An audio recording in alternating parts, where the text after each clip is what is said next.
L-Awditur Ġenerali jsib sensiela sħiħa ta' nuqqasijiet u irregolaritajiet f'numru ta' kuntratti mogħtija mill-Ministeru Tgħawdex dwar konsulent partikolari mqabbad mill-Ministeru.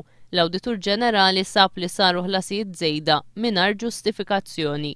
Skont il-ftehim oriġinali dan il-konsulent kellu jitħallas 3,000 euro, iżda spiċċa talab ħlas ta' 5,400 euro, 2,400 euro iktar minn kemm kien miftiem.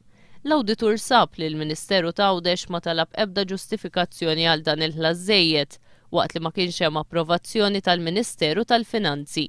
Mhux biss iżda mbagħad l-istess persuna talab biex jitħallas għal 150 siegħa xogħol żejda li suppost tagħmel mingħajr iżda ma nstabu ebda provi li verament ħadem dawk is-sigħat kollha. F'każ ieħor il-Ministeru ħallas ma' 22,000 euro lill-konsulent biex ifassal strateġija ta' komunikazzjoni dwar Eco Għawdex. Biksur ta' regolamenti dan il-konsulent intażel b'direct order mingħajr ebda sejħa pubblika u mingħajr l-approvazzjoni tal-Ministeru tal-Finanzi. Każ simili ġara meta l-Ministeru Tgħawdex impjeg uffiċjal fid-Dipartiment tal-Customer Services li spiċċa tħallas 6,300 euro. Dan ukoll intażel b'direct order u mingħajr l-approvazzjoni tal-Ministeru tal-Finanzi.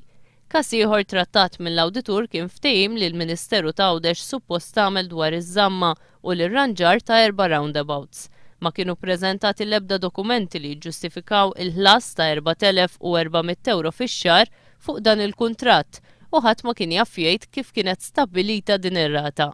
Fl-istess ħin instab li l-Ministeru kien qed iħallas lura flus suppost minn fuqha fuq biljetti tal-GoZo Channel minn impjegati Maltin li kienu qed jinbagħtu jagħmlu xogħol f'Għawdex meta rriżulta li ma kienu qed jinżammu l-ebda records ta' min suppost kien qed juża dawn il-biljetti.